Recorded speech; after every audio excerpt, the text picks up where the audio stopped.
ولا يحسبن الذين يبخلون بما آتاهم الله من فضله هو خيرا لهم بل هو شر لهم سيطوقون ما بخلوا به يوم القيامة ولله ميراث السماوات والأرض والله بما تعملون خبير صدق الله مولانا العظيم. अल्लाह तबारक व ताला मथिन आयतुनि सगोरिन में बयान फरमायो हो त अल्लाह तबारक व ताला पाक खे पलीत खां ज़रूर जुदा कंदो, मोमिनन खे मुनाफ़िकन खां ज़रूर जुदा कंदो। ऐं हिन आयत सगोरीअ में अल्लाह तबारक व ताला बुख़ल जी मज़म्मत फरमाई आहे। जीअं त जिहाद हिकिड़ी वॾी नेमत आहे। जिहाद में या त इंसान बनफ़्से नफ़ीस पंहिंजे जिस्म ऐं जान खे अल्लाह जे राह में क़ुर्बान कंदो आहे, या जेको आहे सो जेके जिहाद करनि था उन्हनि जी माली मुआविनत कंदो आहे। जीअं त हिन आयत सगोरीअ में अल्लाह तबारक व ताला बुख़ल जी मज़म्मत फरमाई आहे। त अल्लाह साईं फरमाए थो त जेकी अल्लाह पंहिंजे फज़ल सां खेनि ॾिनो आहे तंहिंमें जेकी बुख़ुल कनि से ईअं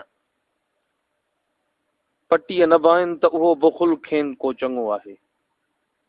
जीअं त हिन आयत सगोरीअ में अल्लाह तबारक व ताला हिकिड़ो ईअं सम्झो त ख़ासि लफ़्ज़ फरमायो आहे, आताहुमुल्लाह, यानी जेकी बि माल आहे, जेकी बि शइ आहे, अल्लाह साईं इंसान खे इहो ख़बरदार थो करे त जेकी कुझु बि ॾिनो अथमि मां ॾिनो अथमि त इन माल मां, मुंहिंजे ॾिनल माल मां तूं ख़र्च कर, बुख़ुल न कर।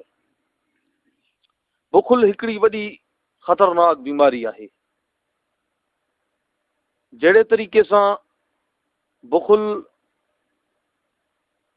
ख़तरनाक रूहानी बीमारी आहे, अहिड़े तरीक़े सां बुख़ुल जे करे इंसान जूं नेकियूं बि ज़ाइल थी वेंदियूं आहिनि। त पहिरें नंबर ते जेकॾहिं इंसान खे अल्लाह साईं माल ॾिनो ऐं जेकॾहिं बुख़ुल कयईं, ज़कात न कढियईं, त उहो मसनून सदक़ात ख़ैरात कीअं कंदो? अहिड़े ई तरीक़े सां हुज़ूर अकरम सल्लल्लाहु अलैहि वसल्लम जिन जे साम्हूं पुछा कई वई त साईं त फलाणो शख़्स बख़ील आहे। पाण करीमन सल्लल्लाहु अलैहि वसल्लम फरमायो त इन खां वधीक कहिड़ी बीमारी आहे, यानी बुख़ुल खां, यानी बुख़ुल एॾी ख़तरनाक बीमारी आहे। ऐं अल्लाह तबारक व ताला वरी बख़ीलनि खे जेके बुख़ुल करनि था अल्लाह जे ॾिनल माल मां, त अल्लाह साईं उन्हनि खे इहा ख़बरदार थो करे त ईअं न सम्झो त तव्हां जेको बुख़ुल कयो था त इहो उन तव्हांजे लाइ भलो आहे। अल्लाह साईं फरमाए थो बल्कि इहो बुछड़ो अथव, छो त बुख़ुल तमामु हिकिड़ी वॾी ख़तरनाक शइ आहे। हुज़ूर अकरम सल्लल्लाहु अलैहि वालैहि वसल्लम जिन फरमायो त मोमिन जे दिलि में ईमान ऐं बुख़ुल गॾे नथा रही सघनि। जेको मोमिन आहे त उहो कॾहिं बि बख़ील नथो थी सघे, ऐं जेको बख़ील आहे ऐं पाण खे मोमिन सॾाए थो त इहो वञी पंहिंजे ईमान जी इस्लाह कराए। यानी बुख़ुल एॾी ख़तरनाक बीमारी आहे। बुख़ुल माल में बि थींदो आहे ऐं इल्म में बि थींदो आहे। हिते अल्लाह तबारक व ताला आम फरमायो आहे। इल्म मां मुराद हीअ आहे त जंहिं इंसान खे अल्लाह साईं इल्म सां नवाज़ियो ऐं उन खां जेकॾहिं का शइ पुछा कई वई ऐं उन पंहिंजे इल्म खे लिकायो त क़यामत जे ॾिहाड़े अल्लाह तबारक व ताला उनखे बाहि जो लगाम पाराईंदो।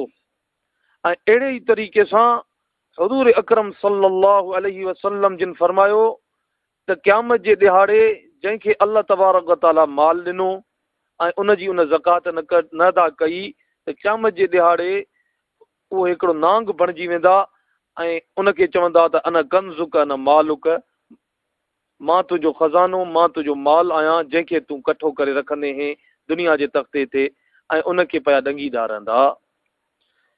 तंहिंजे करे अल्लाह साईं फरमाए थो त जंहिं शइ जो बुख़ुल कयऊं सा क़यामत जे ॾींहुं घटि करे विझबनि। ऐं अल्लाह साईं फरमाए थो जिन बाननि खे रिज़्क़ ॾिनो वियो ईअं न सम्झनि त उहा हिन जी ॼण मीरात बणिजी वई। न न, इहो अल्लाह तबारक व ताला उनखे वक़्ती तौर ते मालिक बणायो आहे। बल्कि अल्लाह साईं फरमाए थो त इहे सभु कुझु जेके बि आहिनि इहे अल्लाह जूं मीरात आहिनि ऐं अल्लाह जा ई ईअं सम्झो त मिल्कियत आहिनि। तंहिंजे करे अल्लाह साईं फरमाए थो त ऐं आसमाननि ऐं ज़मीन जी मीरात अल्लाह जी आहे। ऐं अल्लाह साईं अॻिते फरमाए थो त ऐं जेकी कंदा आहियो तंहिंजी अल्लाह ख़बर रखंदड़ आहे। तंहिंजे करे जेको बुखुल कयो था या बुखुल नथा कयो, जेकॾहिं अल्लाह जे राह में ख़र्च कयो था या नथा कयो, अल्लाह साईं फरमाए थो त अल्लाह साईं खे हर शइ जी ख़बर आहे। ऐं जेको शख़्स बुखुल करे थो, सूरह बक़रा में बि अॻिते अची चुको आहे, वअनफ़िक़ू फ़ी सबीलिल्लाहि वला तुल्क़ू बिअयदीकुम इला तहलुका, त अल्लाह जे राह में ख़र्च कयो ऐं पंहिंजो पाण खे हलाकत में न विझो, यानी बुखुल न कयो। बुखुल तमामु हिकिड़ी वॾी ख़तरनाक शइ आहे। बुखुल जेको करे थो ॼण त उहो पंहिंजो पाण खे ॼण हलाकत में विझे थो।